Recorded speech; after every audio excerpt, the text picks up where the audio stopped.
Uma característica que pode envenenar a mente: inveja. Napoleão Bonaparte tinha. Júlio César tinha. Alexandre o Grande tinha. Apesar de todo o seu poder e glória, esses homens abrigavam no coração uma característica que pode envenenar a mente da pessoa. Todos os três tinham inveja de alguém. Napoleão invejava César, este invejava Alexandre o Grande, o qual com toda certeza invejava Hércules, que nunca existiu, escreveu o filósofo inglês Bertrand Russell. Qualquer pessoa está sujeita a se tornar invejosa, independentemente de sua riqueza, das virtudes que tenha e de seu sucesso na vida. Inveja é um sentimento de ressentimento em relação a outros por causa de seus pertences, prosperidade, vantagens e assim por diante.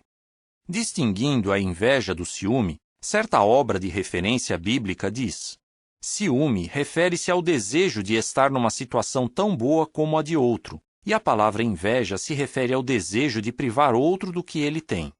O invejoso não apenas se ressente do que outros têm, mas deseja tomá-lo deles. É sábio examinar como a inveja pode surgir em nós e quais são os seus efeitos. Em especial, temos de saber que medidas tomar para que a inveja não controle a nossa vida. Espírito que pode atiçar a chama da inveja. Embora os humanos imperfeitos tenham a tendência de invejar, vários fatores podem alimentar e fortalecer essa inclinação. Tiago 4:5. Identificando um desses fatores, o apóstolo Paulo escreveu: não fiquemos egoístas, atiçando competição entre uns e outros, invejando-nos uns aos outros. Gálatas 5:26.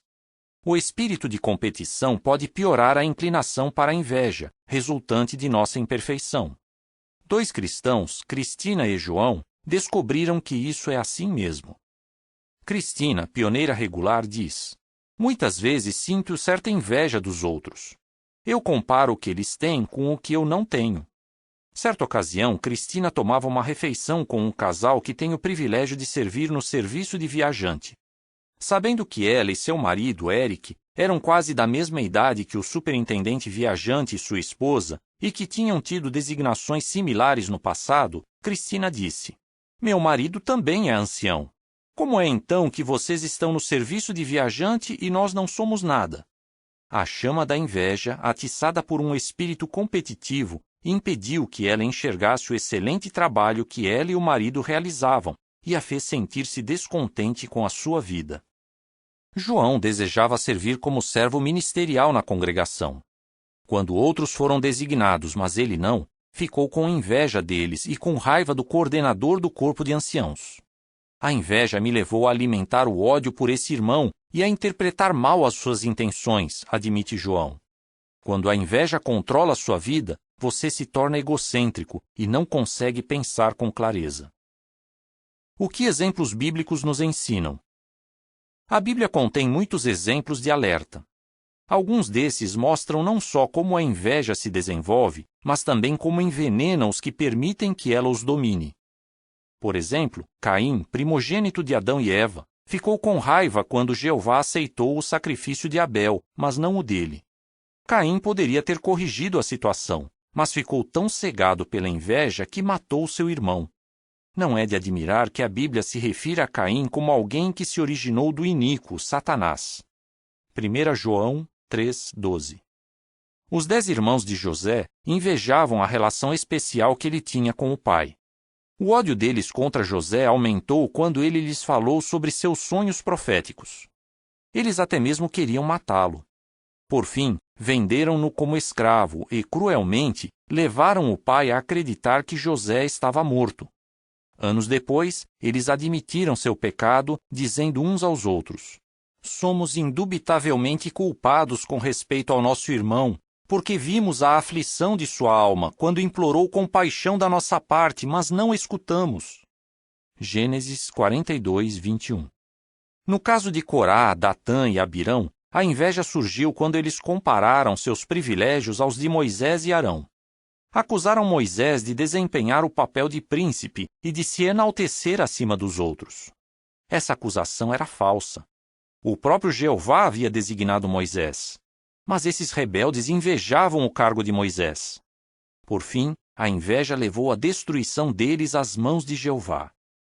O rei Salomão foi testemunha de até onde a inveja pode chegar. Quando duas mulheres que moravam na mesma casa tiveram bebês e um deles morreu, a mãe do bebê que morreu mentiu, dizendo que o bebê morto não era o dela, mas sim o da outra. No julgamento que se seguiu, a mulher mentirosa chegou a concordar com a ideia de matar o bebê sobrevivente. No entanto, Salomão providenciou que a criança fosse entregue à mãe verdadeira. A inveja pode ter efeitos devastadores. Os exemplos bíblicos aqui mencionados mostram que ela pode resultar em ódio, injustiça e assassinato. Além do mais, em cada caso, a vítima não havia feito nada que justificasse o mal que sofreu. Podemos fazer algo para garantir que a inveja não controle a nossa vida? Que medidas podemos tomar como antídotos para a inveja? Poderosos antídotos. Desenvolva amor e afeição fraternal. O apóstolo Pedro admoestou os cristãos. Agora que purificastes as vossas almas pela vossa obediência à verdade, tendo por resultado a afeição fraternal sem hipocrisia, amai-vos uns aos outros intensamente de coração. 1 Pedro 1:22. E como é o amor? O apóstolo Paulo escreveu: o amor é longânime e benigno. O amor não é ciumento, não se gaba, não se enfuna, não se comporta indecentemente, não procura os seus próprios interesses. 1 Coríntios 13, 4 e 5. Não acha que desenvolver no coração esse amor pelos outros pode coibir qualquer tendência para a inveja? Em vez de invejar a Davi, Jonatão o amou como a sua própria alma. Associe-se com pessoas que temem a Deus. O compositor do Salmo 73 invejava os perversos que levavam uma vida de luxo, livre de problemas. Mas ele venceu a inveja por ir ao grandioso santuário de Deus.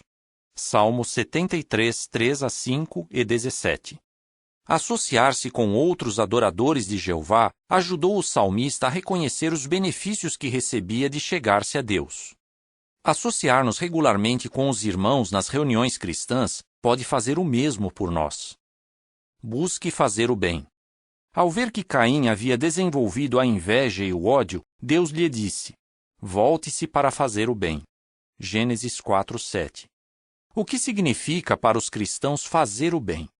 Jesus disse que temos de amar a Jeová, nosso Deus, de todo o coração, de toda a alma e de toda a mente, e amar o nosso próximo como a nós mesmos. Mateus 22, 37 a 39. O prazer que derivamos de centralizar a vida em servir a Jeová e ajudar outros é um poderoso antídoto contra a inveja. Participar de modo significativo na obra de pregar o reino e de fazer discípulos é um modo excelente de servir a Deus e ao próximo e nos garante a bênção de Jeová. Provérbios 10, 22. Alegre-se com os que se alegram. Jesus se alegrava com o sucesso de seus discípulos e disse que eles realizariam ainda mais do que ele realizou na obra de pregação. Estamos unidos como servos de Jeová. Assim, o sucesso de qualquer um de nós é uma bênção para todos nós. Portanto, em vez de invejar, não devemos nos alegrar quando outros recebem maiores responsabilidades? Uma luta nada fácil. A luta contra a inveja pode ser longa. Cristina admite: ainda tenho uma forte tendência para a inveja. Embora eu o odeie, o sentimento existe e preciso reprimi-lo constantemente. João também luta contra isso. Jeová me ajudou a ver as boas qualidades do coordenador do corpo de anciãos, diz ele. Uma boa relação com Deus é inestimável. A inveja é uma das obras da carne contra a qual todo cristão precisa lutar. Gálatas 5, 19 a 21. Não permitir que a inveja nos domine pode nos tornar mais felizes e agradar ao nosso Pai Celestial. Fim do artigo.